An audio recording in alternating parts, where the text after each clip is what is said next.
Bienvenue à toutes et à tous. Merci de votre fidélité à ce magazine. Plus fort, c'est maintenant.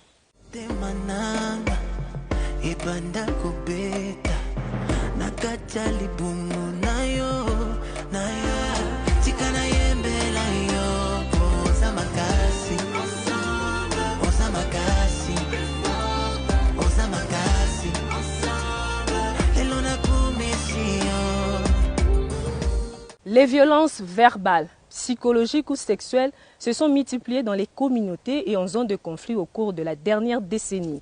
Alors que la répression et la prise en charge des victimes s'organisent à travers le pays, plusieurs problématiques demeurent encore autour du sujet. Celles liées à l'accompagnement juridique des victimes et aux responsabilités des forces régulières seront abordées dans ce magazine.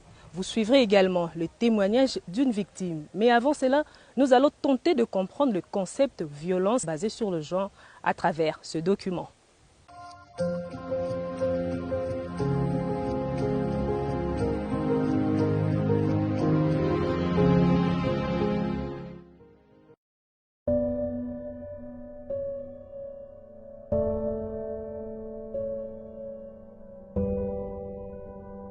Violence basée sur le genre, le concept désigne tout acte de violence infligé à une personne contre son gré. Il peut s'agir d'une violence domestique, il peut s'agir d'une violence verbale, il peut s'agir d'un mariage d'enfants avant l'âge de 18 ans, il peut s'agir de violences psychologiques, morales, émotionnelles, il peut s'agir de harcèlement sexuel en milieu professionnel, il peut s'agir d'abus et exploitation sexuelle. Des femmes milices qui violent les hommes faits prisonniers, des cousins qui abusent de cousines, des petites filles à la merci de personnes âgées, les violences sont de formes multiples et n'épargnent personne. Il y a aussi des viols qui se commettent dans la société. Il y avait des communautés, dans leur culture, quand le chef par exemple devait être intronisé, on prenait une jeune fille vierge et on donnait au chef pour passer la nuit avec. Alors après, la fille était jetée, chassée du village. À Kinshasa, la thématique de violence sexuelle est difficilement abordée en public. Comment alors comprendre la persistance de ces actes malgré la répression? Les avis sont divergents à ce propos. Ces messieurs, par exemple, affirment la thèse d'une conception prophétique qui soutient l'existence pérenne du drame. C'est normal que ça existe. Même dans la Bible, Dieu dit que, et je crois en Luc 17, verset 1, il dit qu'il est impossible qu'il n'existe le scandale. Vous voyez, le scandale, il faut que ça soit là, parce que ça permet de distinguer le vrai. Parce que sans le faux, il ne peut pas y exister le vrai.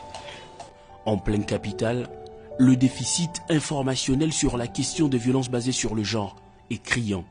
Ici à Kinshasa, vous ne me direz pas qu'il y avait une femme qu'on a violée. Sérieusement, vous n'allez jamais me dire ça. Parce que des gens savent qu'il y a la loi. Ça va les rattraper d'une manière ou d'une autre. Non, non. C'est ici aussi. C'est ici aussi. Il y a beaucoup de cas ici à Kinshasa. C'est parce que seulement les structures ne sont pas vraiment bien engagées ou bien soutenues pour rendre ce travail-là visible. Selon les statistiques du Bureau conjoint des Nations Unies aux droits de l'homme, près de 1000 cas de violences sexuelles ont été enregistrés en 2019.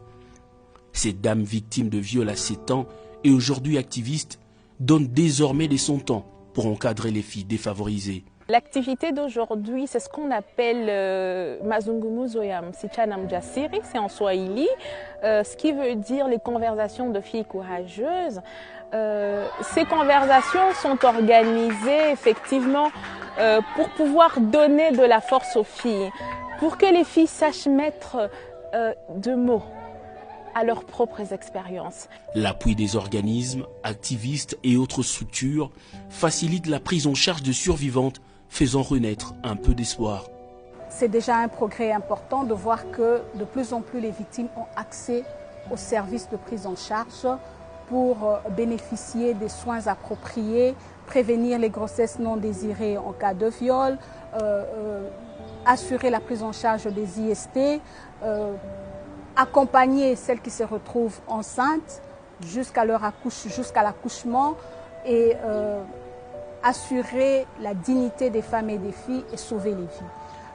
Grâce à la connexion entre l'État et ce partenaire, un numéro de téléphone, le 112, est désormais opérationnel pour recevoir les doléances des potentielles victimes. La ligne verte est une ligne qui est financée avec l'appui du BCNUDH et de l'UNFPA, et on leur remercie. C'est une ligne verte qui existait depuis longtemps, mais qui a été fermée pendant un moment par manque de moyens. Alors là, maintenant, cette ligne, elle fonctionnera 24 heures sur 24 avec les 5 langues, hein, c'est-à-dire le lingala, le swahili, le kikongo, le chiluba et le français, et même les dimanches. Parce qu'on ne veut pas qu'une femme qui subit une violence, que ça se passe à 2 heures du matin ou à minuit ou à 20 heures, qu'elle n'ait pas de l'appui, qu'elle n'ait pas quelqu'un qui peut le diriger ou ils peuvent avoir de l'aide. Pour venir à bout de ce pratique, il faut, disons-le, revenir sur la morale et assurer la justice. En tout cas, dénonçons. Nous devons dire, nous devons avoir le courage de parler, le courage de s'exprimer, voilà. Donc d'expliquer réellement ce que nous avons vécu. Donc parce que quand vous êtes en train de vous renfermer, vous allez faire face à une frustration à la longue.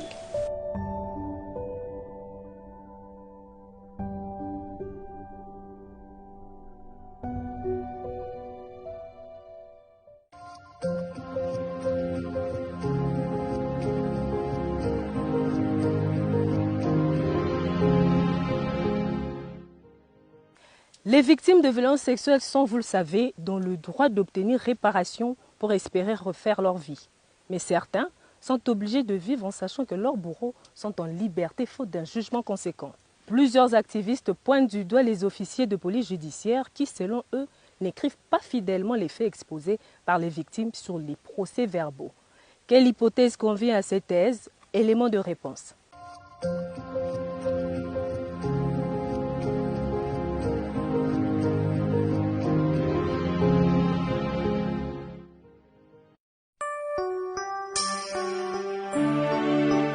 Dans le processus d'encadrement juridique de victimes de violences basées sur les genres, l'officier de police judiciaire joue un rôle important. L'OPJ est en fait le premier à entrer officiellement en contact avec le plaignant. S'il n'écrit pas bien le PV et s'il ne dit pas, il ne rend pas les mots de la dame comme il se doit, le procureur ne va rien faire. Il va dire, il y a doute. Ce n'est pas tout OPJ qui a la connaissance en cette matière de violence sexuelle. C'est de même pour le magistrat. Ils sont magistrats, ils sont licenciés en droit, mais ils ne sont pas spécialistes, ils ne sont pas experts en cette matière. Cette matière, c'est une nouvelle matière et qui a besoin des experts. Il y a des experts, il y a des magistrats qui sont experts en cette matière, il y a des policiers qui sont experts en cette matière. Mais le dénouement de certains dossiers met en doute la compétence de certains OPJ et de surcroît la crédibilité du système judiciaire. On a des difficultés lors de l'instruction de dossiers. Les gens ont tendance à trouver des arrangements déjà bien avant d'arriver au poste de la police. Ça veut dire quand ils ont connu la situation, ils commencent d'abord par leur arrangement. Donc ils s'appellent entre deux familles et ils se mettent ensemble pour trouver une solution. Alors lorsque les compromis qu'ils vont mettre sur table ne marchent pas, c'est en ce moment-là qu'ils recourent à la police. C'est pourquoi on a des difficultés de trouver des dossiers récents. On vient toujours nous présenter un dossier qui a déjà eu lieu il y a 2 mois, il y a 3 mois, il y a 4 mois. Un autre problème freine le bel élan de la prise en charge judiciaire. Ce sont les frais de justice qui très souvent dépassent le faible moyen de plaignant. Les frais de justice, c'est exorbitant. Nous avons toujours décrié ça, nous avons toujours demandé pour qu'on réduise, on annule les frais de justice pour les victimes. Parce que les victimes ont été agressées parce que l'État congolais ne les a pas protégées. Vous pouvez tomber dans cette police qui vous demande l'argent, c'est parce qu'ils considèrent cette infraction comme toute autre infraction de droit commun. Mais si vous tombez entre les mains des spécialistes, il va vous orienter directement par rapport à la procédure. Je ne m'épancherai ni du côté de la police ni du côté des activistes. Parce que moi aussi, je suis une jeune fille, je veux aider les jeunes filles. Certains services ne sont pas gratuits et on trime.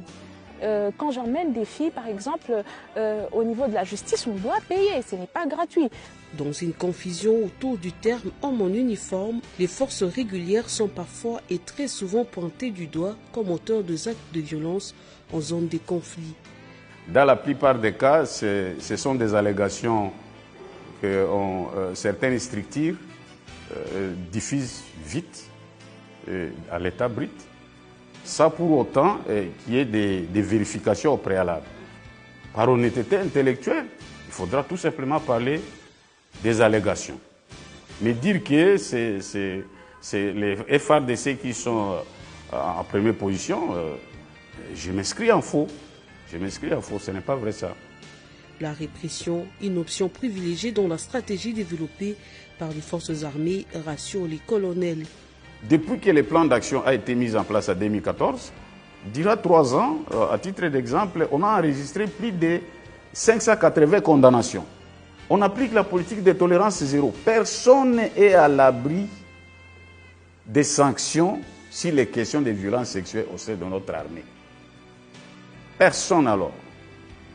Au regard de chiffres présentés, des efforts sont constamment fournis pour qu'il n'y ait moins de cas de violence basés sur les genres imputés aux forces armées de la République démocratique du Congo, affirme le colonel Bata Bombi. Depuis 2011, nous sommes sur la liste noire des Nations Unies parmi les forces armées qui commettent les actes de violence sexuelle. Et ça, ce n'est pas une bonne chose, ça ne donne pas une bonne image pour notre armée. Mais lorsque le travail a été fait, les efforts là, nous osons croire que ça pouvait être reconnu. Et malgré ça, nous allons continuer à travailler. Même si nous sommes radiés de cette liste-là. Mais nous, par notre obligation constitutionnelle, nous devons continuer à travailler pour protéger nos populations. Il est impérieux pour chaque acteur de comprendre son rôle et de travailler dans l'optique d'aider le pays à atteindre l'objectif 0 cas de violence basé sur les genres dans les pays.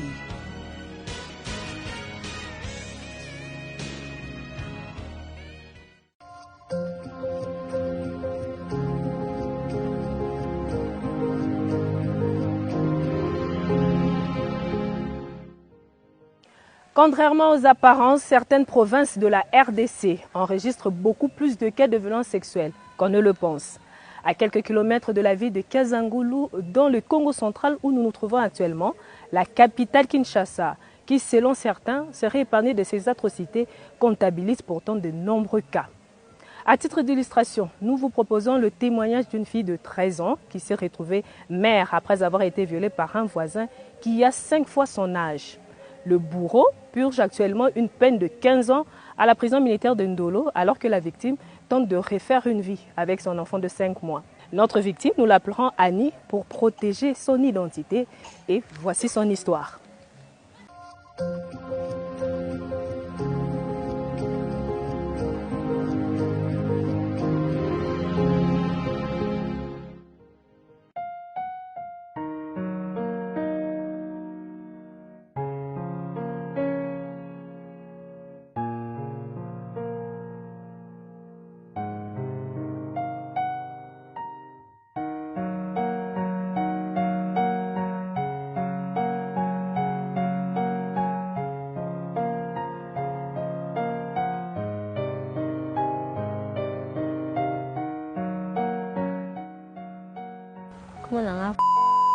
naza âge à 13 ans.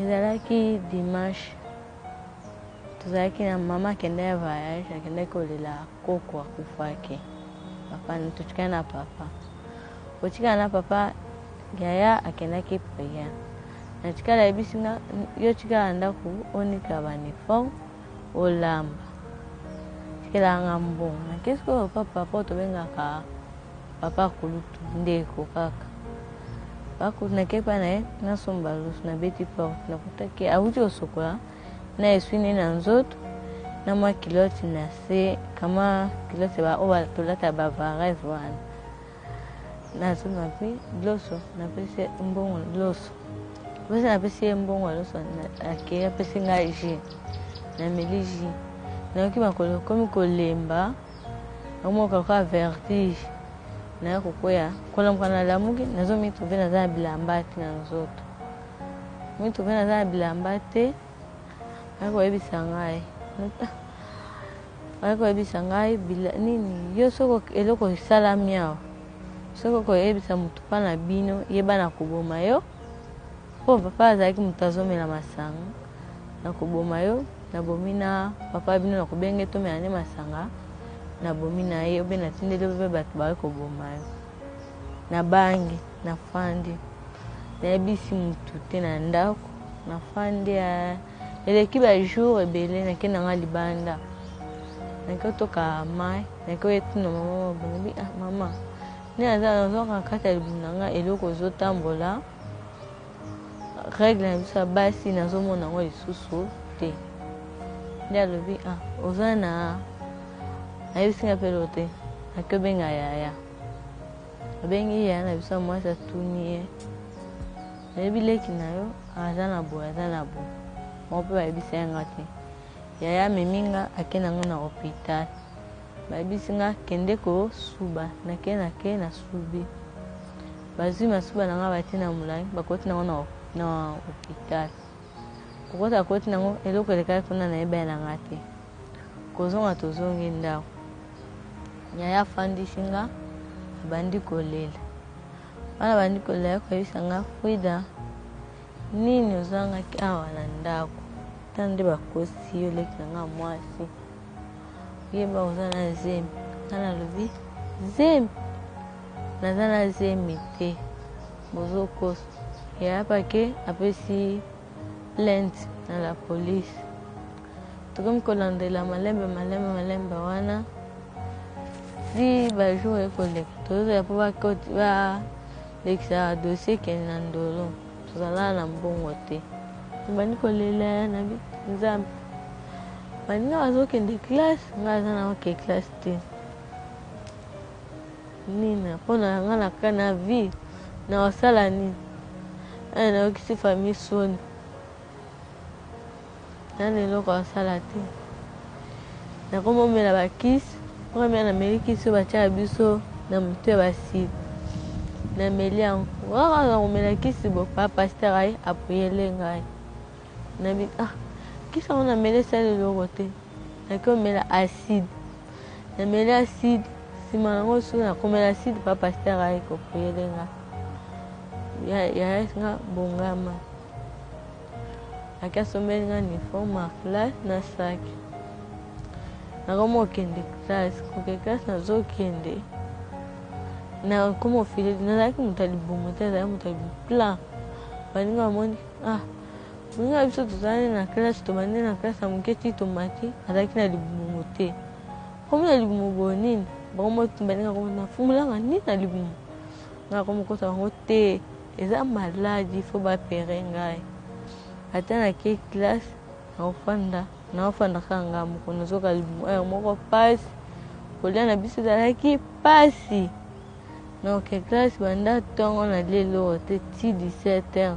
Oyoka makole lembi ba vertige okena nzela bona kwei. Mwenga na salle na hôpital. Ba mwa isanga to isanga na suka. Na dans salle ya hôpital kuna fo ba penga. Ko isanga oyebi na to dota komo isanga yeba to opere yo. Na bi opere ngandenge ni o to opere yo. Emi na pera mutu na mi na ebite. Polinga koza ozala nana bina yo. Kabi neza la kani. Nesi ongo kabi nanga na kozala avocat. Maisa te ozala avocat solo. Wandi ba kopere ngai. Ba penga ba bimisi ba abitala otala mwana. Ngana te mwana pona mi mwana nde mutso boti famisa mwana. Ngasi ngo na melisi te bolonga eliboso na ngai. Bakene musuka bakene bazongisi na sai na bango ya bana ba bebe. Bakena fanji bandi kolela. Kolela mama na ye. Madota basi ba tinga yeba. Ayo mutaliboso to boti. Bamsusu babota. Yo zabiem memale mwana na zo. Na mimi na umu melisai.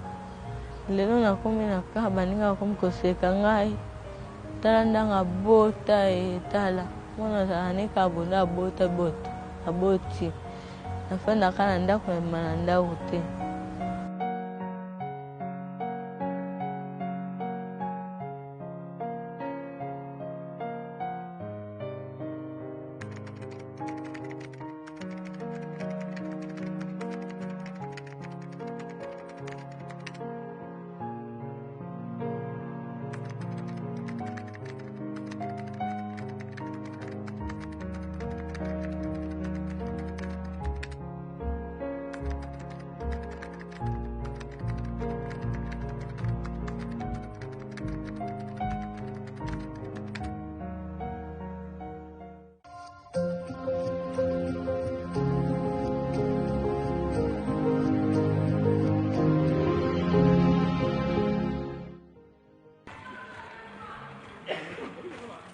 Vous avez suivi avec certainement beaucoup d'émotion l'histoire troublante de Annie et ces cas de violence qui malheureusement se sont multipliés ces dernières années dans le pays ont touché la sensibilité de la première dame de la République qui, à travers la fondation qui porte son nom, a fait de la lutte contre les violences basées sur le genre un des principaux axes de sa vision.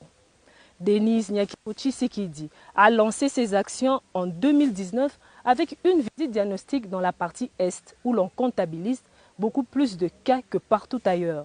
17 mois en arrière, voici en image le résumé de la tournée de l'épouse du chef de l'État dans le Grand Kivu.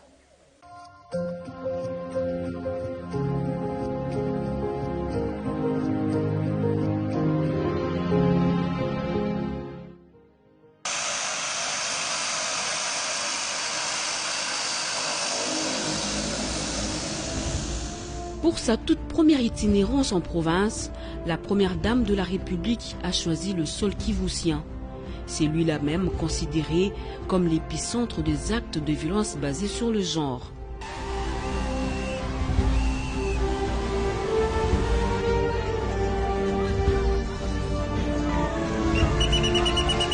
Son objectif, palper les réalités auxquelles font face les femmes du Kivu et encourager les initiatives des gens en cours pour l'amélioration des conditions des femmes et jeunes filles de ce coin du pays.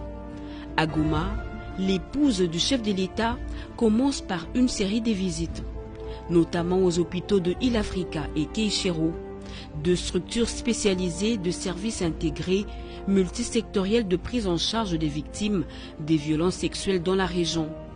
Des rencontres, des confidences, bref, des moments d'extrême émotion pour les victimes, mais beaucoup plus pour la première dame.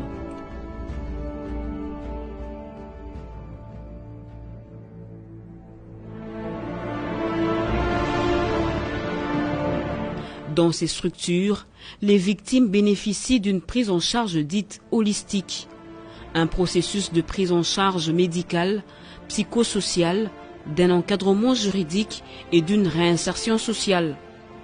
Outre les discussions personnelles avec certaines victimes encore sous le choc, la présidente de la fondation Denise Nyakiro Tshisekedi a également visité les femmes regroupées dans les coopératives agricoles ou encore les filles en formation professionnelle pour une possible réinsertion.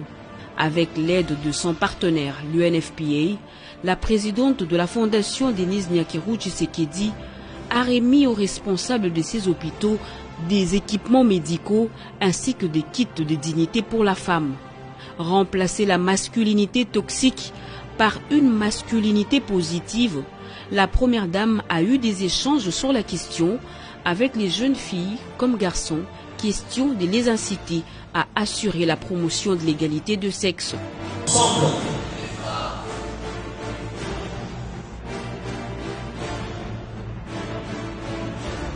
De Goma, la première dame a effectué la traversée du lac pour atteindre le sud Kivu par Bukavu. Une fois sur la terre ferme, Denise Nyakiro Tshisekedi s'est livrée au même exercice.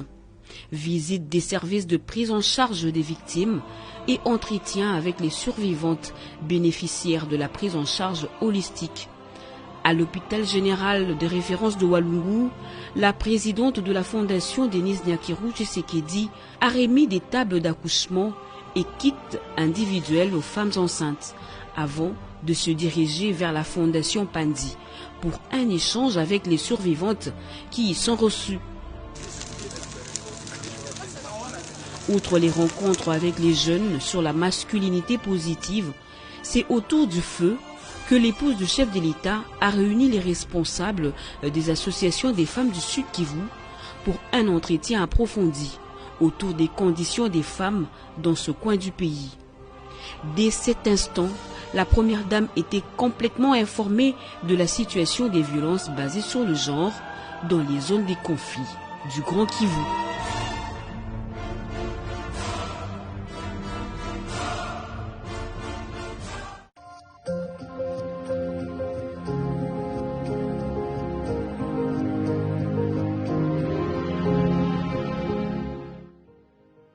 Au retour de sa visite diagnostique dans les provinces du Nord et Sud Kivu, la présidente de la fondation, Denise Nyakeru Tshisekedi, s'est décidément lancée dans non seulement la prise en charge des victimes, mais aussi dans le plaidoyer. Denise Nyakeru Tshisekedi a établi un contact avec les structures internationales et les organismes des Nations Unies qui partagent sa vision. Son idée première, échanger les expériences avec d'autres pays sur la question de la prise en charge des victimes, mobiliser les fonds et faire le plaidoyer des victimes et du pays. Une diplomatie agissante pour lutter contre les violences basées sur le genre en République démocratique du Congo, c'est ce document que nous vous proposons.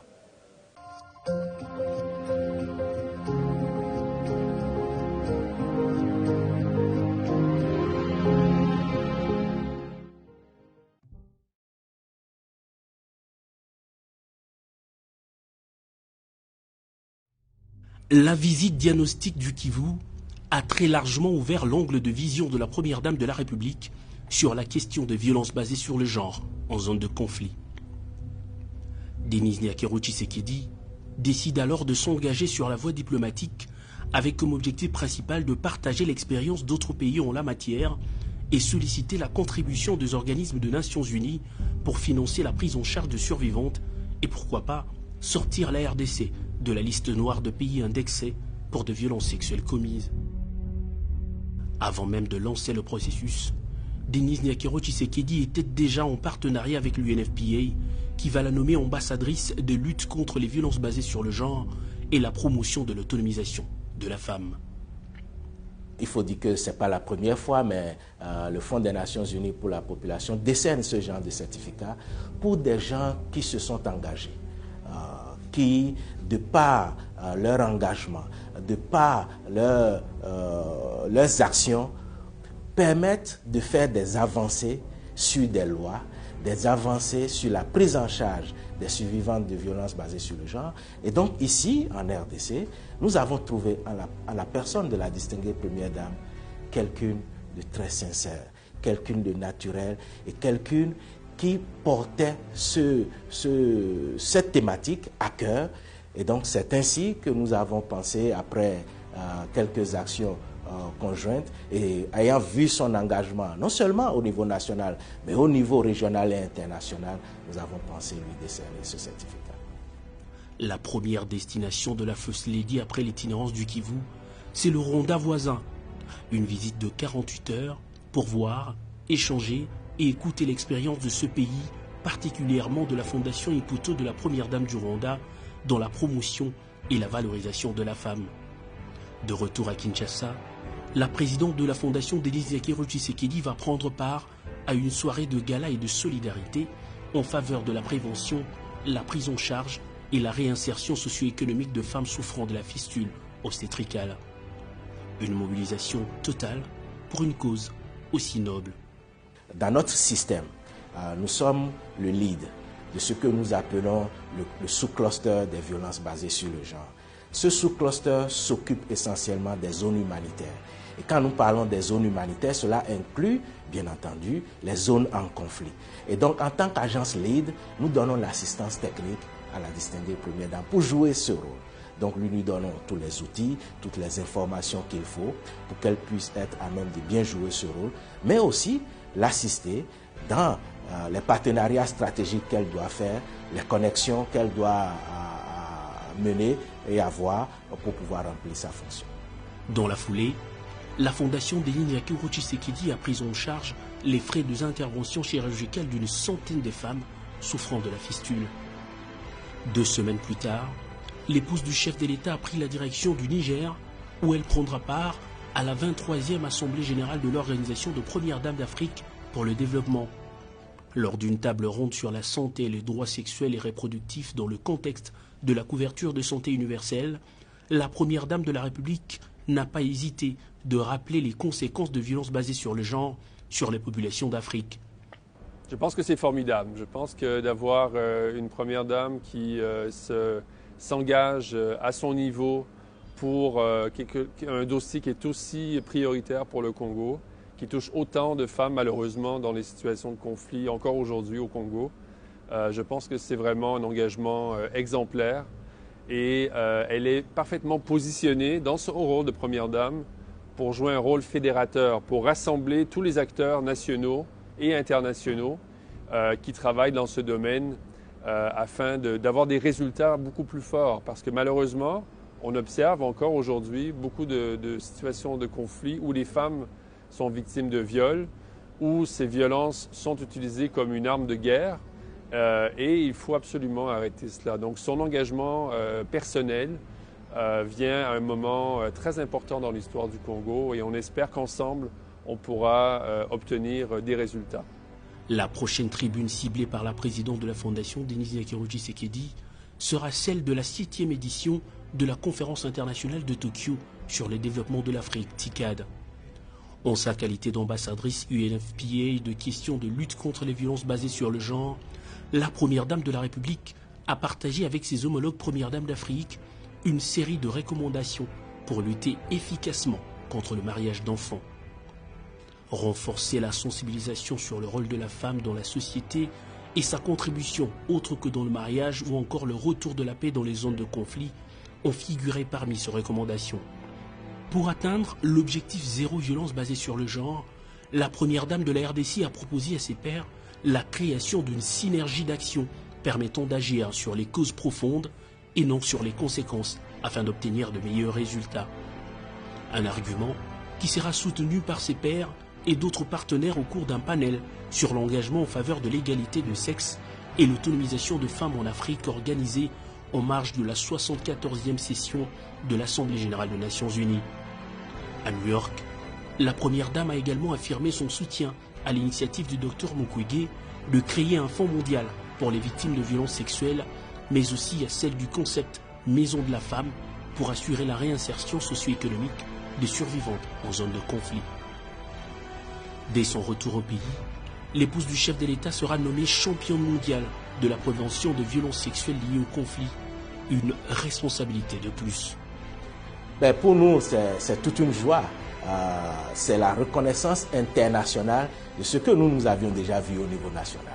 Et donc nous étions tout heureux pour cette nomination et nous l'avons accueillie et célébrée avec joie. Et depuis, notre distinguée Première Dame porte la voix non seulement de la RDC, mais de l'Afrique tout entière au niveau international sur ces questions. Très récemment, elle a d'ailleurs organisé un appel virtuel avec des acteurs importants de cette thématique sur le plan mondial, avec les ambassadeurs, pour essayer de voir comment est-ce que nous pouvons faire encore plus d'avancées au niveau de la redevabilité, au niveau de la prévention des violences basées sur le genre en zone de conflit. Il faut dire d'abord que les nominations ne se font pas au hasard.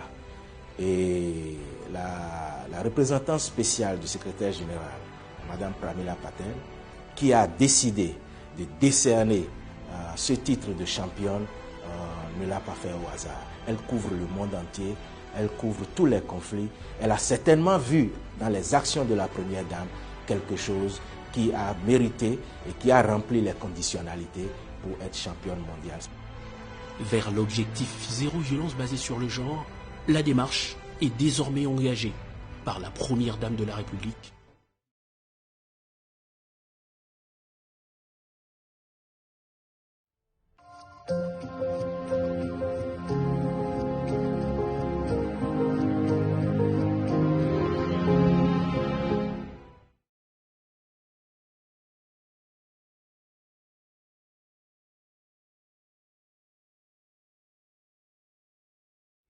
C'est la fin de ce magazine essentiellement consacré à la question des violences basées sur le genre. De la définition du concept aux problématiques qui entourent le sujet, vous avez suivi le témoignage d'une victime, comme pour dire que la question des violences sexuelles basées sur le genre est très complexe. Vous avez également suivi les actions menées par la Fondation Denise Nyakeruji Sekedi dans ce sens, la Première Dame qui a fait de cette question un des principaux axes de sa vision. Merci de votre fidélité à ce magazine. On se retrouve très vite pour un autre numéro de Plus Forte Magazine.